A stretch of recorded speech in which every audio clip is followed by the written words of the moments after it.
सभी भक्तों को राधे राधे। जय श्री कृष्णा। बोल भोलेनाथ की जय। बोल विष्णु भगवान की जय। आज हम जानेंगे पितरों के आगमन पर ग्रहण का अद्भुत संयोग। जानिए कैसे करें ग्रहण में श्राद्ध क्रम। जय श्री कृष्णा। राधे राधे। आप सभी का दिन शुभ और मंगलमय हो। आप सभी पर भगवान श्री हरि की कृपा सदा सर्वदा बनी रहे। प्रिय भक्तजनों, चातुर्मास के पावन अवसर पर जब भगवान विष्णु योग निद्रा में रहते हैं, तब धरती पर पितृपक्ष का विशेष काल आरंभ होता है। यह वही समय है जब हमारे पितर, हमारे पूर्वज जागृत होकर अपनी संतानों, अपने कुल परिवार की ओर आते हैं। जैसे किसी यात्री का पहला कदम अपने ही घर की ओर पड़ता है, वैसे ही पितृ भी सर्वप्रथम अपने घर में प्रवेश कर यह देखते हैं कि कौन उनका स्मरण कर रहा है, कौन श्राद्ध और तर्पण द्वारा उनका आह्वान कर रहा है और कौन उन्हें विस्मृत कर सांसारिक व्यवस्थाओं में खोया हुआ है।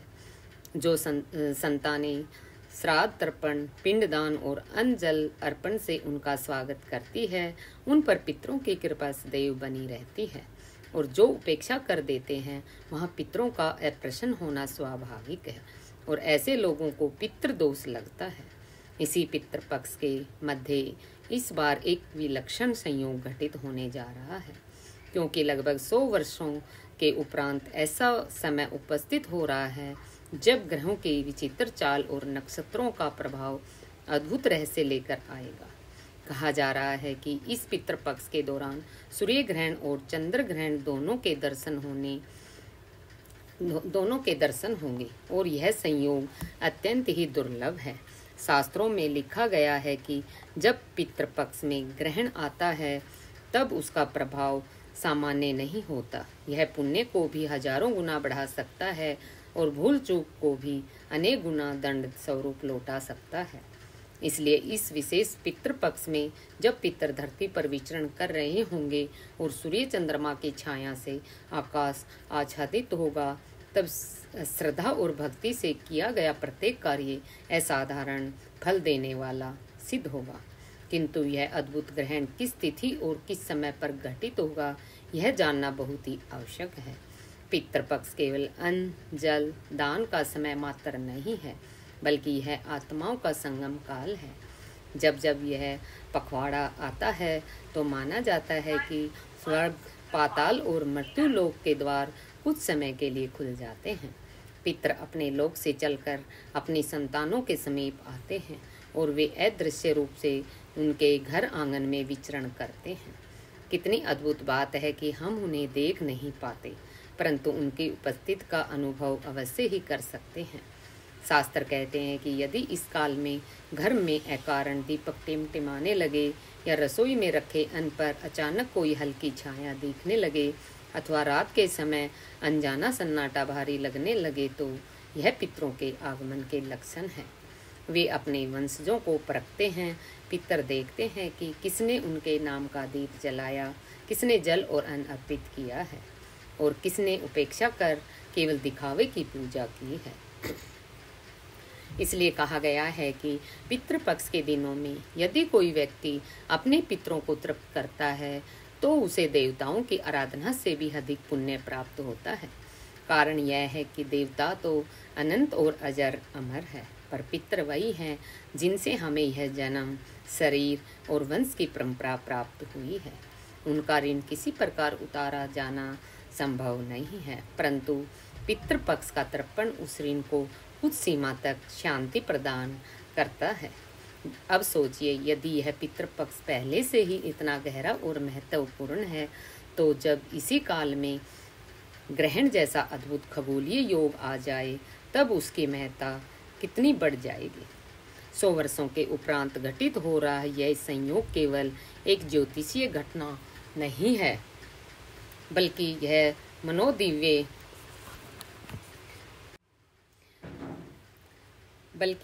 मनोदिव्य संदेश है कि स्वर्ग और आकाश, धरती और मृत्यु लोक सब मिलकर इस समय को विशेष बना रहे हैं।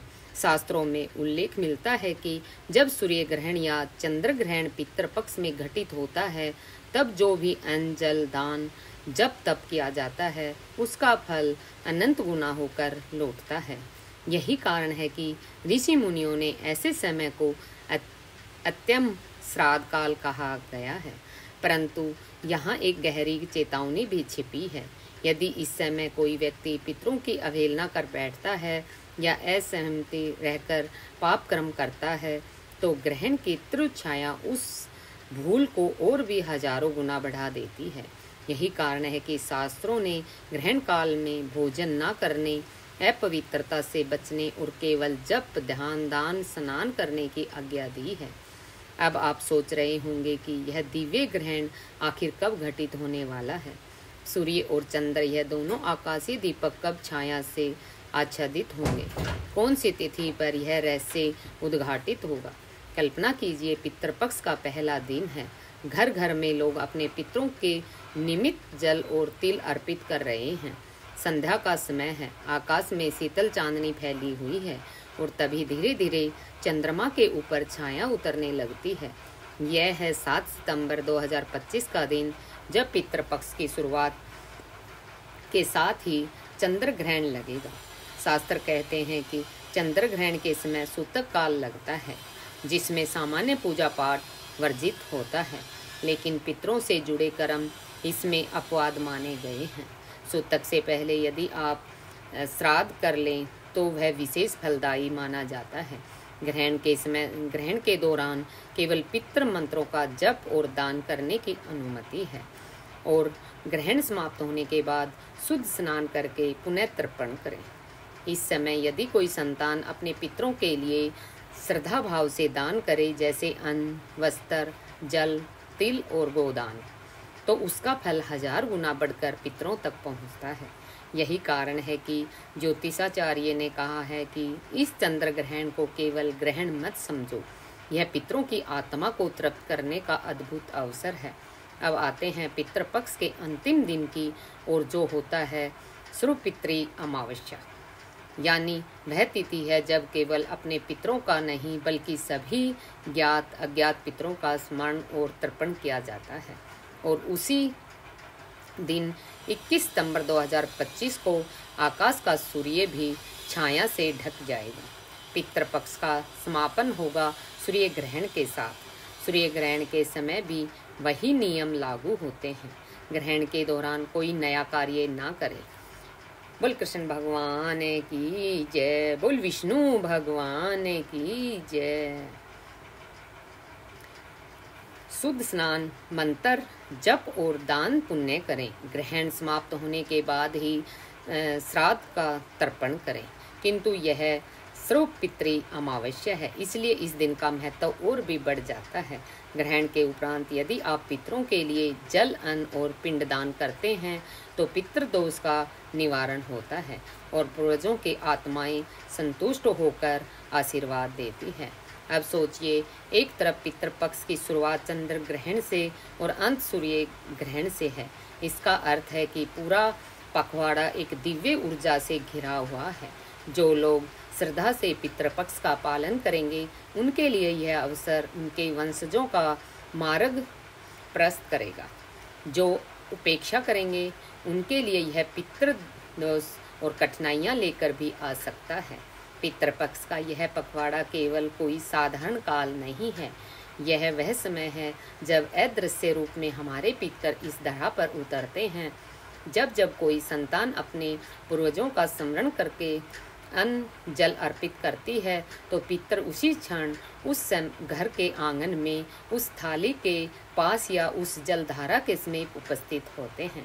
धार्मिक मान्यताओं के अनुसार पितर अनेक रूपों में प्रकट होते हैं ताकि वे अपने वंशजों के प्रेम और श्रद्धा को स्वीकार कर सके। सबसे पहला और प्रमुख रूप है कोवा। शास्त्रों में कोवे को पितरों का दूत कहा गया है। पितृपक्ष में जब घर की छत या आंगन में रखा गया भोजन कोवे द्वारा ग्रहण कर लिया जाता है तो माना जाता है कि पितृ स्वयं तृप्त हो गए हैं और संतान पर उनकी कृपा बरसती है। दूसरा संकेत है चिटियाँ। यदि पितृपक्ष के दिनों में घर में लाल चींटियों की संख्या अचानक बढ़ जाए और वे आटे या चीनी पर बैठ जाएं, तो यह पितरों के आगमन का सूक्ष्म संकेत जाता है। उन्हें आटा या गुड़ खिलाना अत्यंत ही शुभ फलदायी होता है। तीसरा रूप है गाय और कुत्ता। गाय में समस्त देवी देवताओं का वास माना गया है और कुत्ते को यमराज का दूत कहा गया है। इसलिए पितृपक्ष में गाय और कुत्ते को भोजन कराना पितरों को तृप्त करने के समान है। शास्त्रों में यहाँ तक वर्णन है कि पितर अदृश्य रूप में स्वयं घर में प्रवेश कर यह देखते हैं कि उनके वंशज में कौन उन्हें याद कर रहा है और कौन उपेक्षा कर रहा है। जो श्रद्धा भाव से श्राद्ध तर्पण और दान करते हैं उनके घर में सुख समृद्धि आती है, पर जो भूल जाते हैं या उपेक्षा करते हैं उनके लिए यह काल कठिनाइयों का कारण बन जाता है। यही कारण है कि कहा गया है कि पितरों को प्रसन्न किए बिना देवता भी प्रसन्न नहीं होते। पितृपक्ष की यह चर्चा यहीं समाप्त नहीं होती। जिस प्रकार पितरों की कृपा से परिवार में सुख शांति समृद्धि आती है, उसी प्रकार से उनकी अप्रसन्नता से जीवन में अनेक बाधाएं भी उत्पन्न हो सकती हैं। इसे ही शास्त्रों में पितृदोष कहा गया है। यह दोष तब उत्पन्न होता है जब संतान अपने पूर्वजों को विस्मृत कर देती है, भूल जाती है, उनके लिए श्राद्ध तर्पण या दान पुण्य नहीं करती, फिर किसी कारणवश पितरों की आत्माएं तृप्त नहीं हो पाती। पितृदोष के लक्षण बड़े सूक्ष्म किंतु स्पष्ट होते हैं। परिवार में बार बार क्लेश होना, दाम्पत्य जीवन में असंतोष रहना, संतान सुख की बाधा आना, आर्थिक संकट बार बार उत्पन्न होना, अचानक बीमारियां आना और घर के कार्यों में रुकावट पड़ना, यह सभी संकेत पितृदोष के प्रतीक माने गए हैं। यहाँ तक कि कई बार सोपन में पितर आते हैं और असंतोष प्रकट होते हैं, किंतु शास्त्र केवल दोष का वर्णन ही नहीं करते, उनका निवारण भी बताते हैं। पितृदोष में मुक्ति के लिए सबसे सरल और प्रभावी उपाय है श्राद्ध तर्पण और दान। पवित्र कुशा और जल से तर्पण करना, अन्न और वस्त्र दान करना, गौ सेवा करना, यह सब पितरों को संतुष्ट करता है। विशेषकर पितृपक्ष के दिनों में जब भी आप स्नान के उपरांत पितरों को जल अर्पित करते हैं और ओम पितृदेवाय नमः का जप करते हैं, तो उनकी आत्माएं तृप्त होकर दोष का शमन करती है। इसके अतिरिक्त गरीबों को भोजन कराना, गौ को हरा चारा खिलाना और कुत्ते को रोटी देना भी पितृदोष निवारण में विशेष कारगर है। ज्योतिष शास्त्र कहता है कि यदि पितृदोष का निवारण नहीं किया जाता तो यह दोष पीढ़ी दर पीढ़ी चलता रहता है, किंतु यदि श्रद्धा और आस्था से एक बार भी विधि पूर्वक पितृपक्ष का पालन कर लिया जाए तो यह दोष मिट जाता है और परिवार पर पितरों का आशीर्वाद स्थायी रूप से बना रहता है। पितृपक्ष का यह पावन काल अत्यंत महत्वपूर्ण माना जाता है, क्योंकि इसी समय चातुर्मास का भी प्रभाव होता है। बोल विष्णु भगवान की जय। श्रीमन नारायण नारायण नारायण, भजमन नारायण नारायण नारायण। बोल विष्णु भगवान की जय। क्योंकि इसी समय चातुर्मास का प्रभाव होता है, जिसमें भगवान विष्णु योग निद्रा में शयन करते हैं और हमारे पितृ जागृत होकर पृथ्वी पर आते हैं। शास्त्रों में कहा गया है कि जब कोई प्राणी अपने घर लौटता है तो सबसे पहले अपने परिवार के पास जाता है। ठीक उसी प्रकार से हमारे पितृ भी इस पावन समय में अपने वंशजों के पास आते हैं और देखते हैं कि कौन उनका स्मरण, श्रद्धा, श्राद्ध, तर्पण कर रहा है तथा कौन उपेक्षा कर रहा है। यदि पितरों को सम्मान, श्राद्ध, जलदान, पिंडदान और तर्पण प्राप्त होता है तो वो प्रसन्न होकर आशीर्वाद देते हैं, जिससे घर में सुख शांति, समृद्धि और संतान की वृद्धि होती है। किंतु यदि उनका उचित सत्कार ना किया जाए तो वे प्रसन्न होने की बजाय नाराज भी हो सकते हैं, जिसके कारण परिवार में बाधाएं, रोग, अशांति, आर्थिक कठिनाइयां उत्पन्न हो जाती है। अतः पितृपक्ष के दिनों में श्राद्ध, पितृपण, ब्राह्मण भोजन, गौ सेवा, जल दान और दान पुण्य करना अनिवार्य बताया गया है, क्योंकि यही सच्ची श्रद्धांजलि और कर्तव्य है जो हमें अपने पितरों के प्रति निभाना चाहिए। प्रिय भक्तजनों, पितृपक्ष का यह काल केवल एक परंपरा नहीं बल्कि हमारे जीवन का वह महत्वपूर्ण अवसर है जब हम अपने पूर्वजों के प्रति अपनी कृतज्ञता व्यक्त करते हैं। जैसे वृक्ष अपनी जड़ों से शक्ति प्राप्त करता है, वैसे ही हमारा जीवन भी पितरों की कृपा और आशीर्वाद से पुष्ट होता है। अतः आइए इस पावन अवसर पर श्रद्धा और भक्ति भाव से श्राद्ध, तर्पण और दान पुण्य करके अपने पितरों को संतुष्ट करें, ताकि वे प्रसन्न होकर हमारे जीवन को सुख, शांति और समृद्धि से परिपूर्ण करें। पितृदेवों की कृपा से हमारे परिवार में सदैव आनंद और मंगलमय वातावरण बना रहे, यही प्रार्थना है। हिंदू धर्म में पितृपक्ष के दौरान पिंडदान का विशेष महत्व होता है। पितृपक्ष में पूर्वजों की आत्मा की शांति के लिए श्राद्ध, पिंडदान किया जाता है, जिससे पूर्वजों के आशीर्वाद से वंश तरक्की करता है। वैसे तो पिंडदान का अधिकार बेटे का होता है, लेकिन मर्यादा पुरुषोत्तम श्री राम ने अपने पिता दशरथ का पिंडदान नहीं किया था। वाल्मीकि रामायण में सीता माता द्वारा पिंडदान देकर राजा दशरथ की आत्मा को मोक्ष मिलने का संदर्भ आता है। हिंदू धर्म में पितृपक्ष के दौरान पिंडदान का विशेष महत्व होता है और मान्यता है कि पुत्र ही माता पिता का पिंडदान करता है।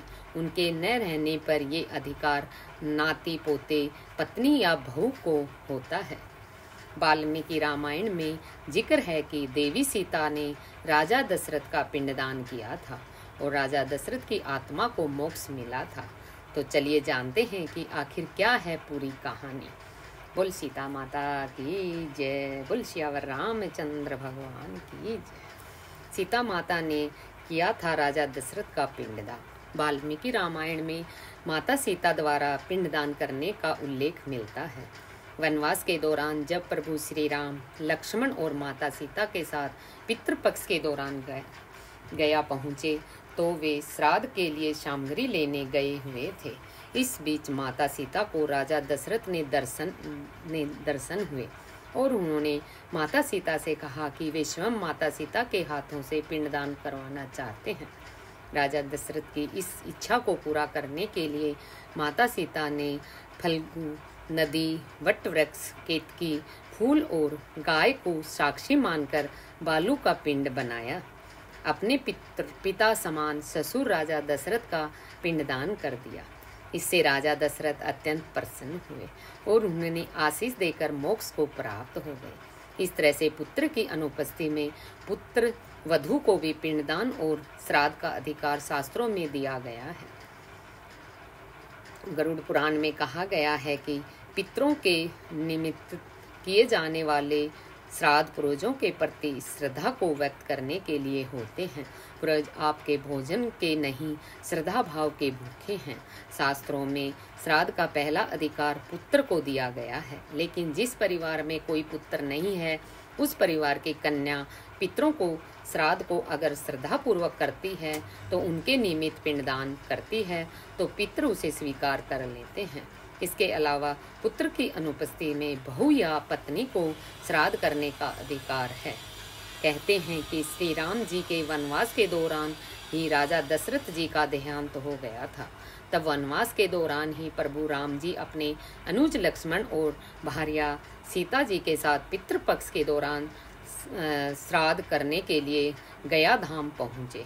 वहाँ श्राद्ध कर्म के लिए आवश्यक सामग्री जुटाने हेतु भगवान राम और लक्ष्मण नगर की ओर चल दिए। उधर दोपहर हो गई थी। पिंडदान का उत्तप समय निकलता जा रहा था और सीता जी की व्यग्रता बढ़ती ही जा रही थी। तभी दशरथ की आत्मा ने पिंडदान की मांग कर दी। गया जी के आगे फल्गु नदी पर अकेली सीता जी असमंजस में पड़ गई। उन्होंने फल्गु नदी के साथ वट वृक्ष, केतकी के फूल और गाय को साक्षी मानकर बालू का पिंड बनाकर स्वर्गीय राजा दशरथ के निमित्त पिंडदान दे दिया था। थोड़ी देर में भगवान राम और लक्ष्मण लौटे तो देवी सीता ने कहा कि समय निकल जाने के कारण मैंने स्वयं पिंडदान कर दिया है। बिना सामग्री के पिंडदान कैसे हो सकता है? इसके लिए भगवान श्री राम ने देवी सीता से प्रमाण मांगा। तब सीता जी ने कहा कि यह फल्गु, नदी की रेत, केतकी के फूल, गाय और वट वृक्ष मेरे द्वारा किए गए श्राद्ध कर्म के गवाही दे सकते हैं, लेकिन फल्गु नदी, गाय और केतकी के फूल तीनों इस बात से मुकर गए। सिर्फ वट वृक्ष ने सही बात कही। तब सीता जी ने राजा दशरथ का ध्यान करके उनसे ही गवाही देने की प्रार्थना की। दशरथ जी ने सीता जी की प्रार्थना स्वीकार कर घोषणा की कि ठीक समय पर देवी सीता ने ही मुझे पिंडदान दिया है। इस पर भगवान राम आश्वस्त हुए, लेकिन तीनों गवाह द्वारा झूठ बोलने पर सीता जी ने क्रोधित होकर उनको श्राप दिया कि फल्गु नदी, जा तू सिर्फ नाम की ही नदी रहेगी, तुझ में पानी नहीं रहेगा। इस कारण फल्गु नदी आज भी गया में सूखी रहती है। गाय को श्राप दिया कि तू पूज्य होकर भी लोगों का जूठा खाएगी, और केतकी के फूल को श्राप दिया कि तुझे पूजा में कभी नहीं चढ़ाया जाएगा। वट वृक्ष को सीता जी का आशीर्वाद मिला कि उसे लंबी आयु प्राप्त होगी और वह दूसरों को छाया प्रदान करेगा, तथा जो पतिव्रता स्त्री तेरा स्मरण करके अपने पति की दीर्घायु की कामना करेगी, उसको अखंड सौभाग्य का वरदान मिलेगा। यही कारण है कि गाय को आज भी जूठा खाना पड़ता है, केतकी के फूल को पूजा पाठ में वर्जित रखा गया है, और फल्गु नदी के तट पर सीता कुंड में पानी के अभाव में आज भी सिर्फ बालू या रेत के पिंडदान दिया जाता है।